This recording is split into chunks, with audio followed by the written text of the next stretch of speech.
जय श्री कृष्ण दोस्तों। एक बार अर्जुन ने भगवान श्री कृष्ण से पूछा, मनुष्य ना चाहते हुए भी क्यों पाप करता है और पाप का फल भोगने के लिए नरकों के जेल में 84 लाख योनियों में जाता है।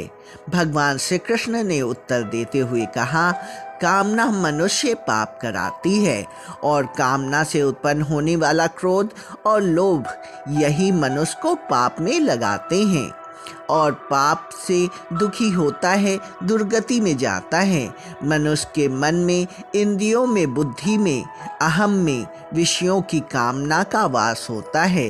कामना ही मनुष्य का बैरी है, पतन का कारण है। ज्ञान रूपी तलवार से इसका वेदन करना चाहिए। मनुष्य के कर्म बंधन का कारण बनते हैं, लेकिन वही कर्म दूसरों के हित के लिए किए जाते हैं तो मुक्ति का साधन बन जाते हैं। अपने लिए करें तो स्वार्थ से करें, कामना से करें तो वही कर्म बंधन आफत है, भोग है। और दूसरों के लिए करें, निष्काम भाव से करें, प्रेम से करें तो वही कर्म मुक्ति का, आनंद का, योग का कारण बन जाते हैं। दूसरों के लिए कर्म करना ही यज्ञ है। गीता में अनेक प्रकार के यज्ञ बताए गए हैं। दूसरों के हित में समय, संपत्ति, साधन लगाना दव्य यज्ञ कहलाता है।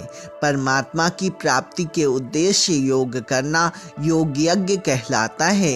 इंद्रियों का संयम करना संयम यज्ञ कहलाता है। भगवान के शरण होना भक्ति यज्ञ है। अपने आप को जानना ज्ञान यज्ञ है, जो सारे यज्ञों में सर्वश्रेष्ठ है, क्योंकि इससे सब कर सकते हैं और इसमें कोई खर्चा भी नहीं आता। यह मुक्ति का सीधा मार्ग है। सत्संग से जो विवेक प्राप्त होता है वो विवेक ही इस यज्ञ की सामग्री है। श्रद्धा, उत्कर्ष, अभिलाषा, इंद्रिय संयम इस यज्ञ के उपकरण हैं।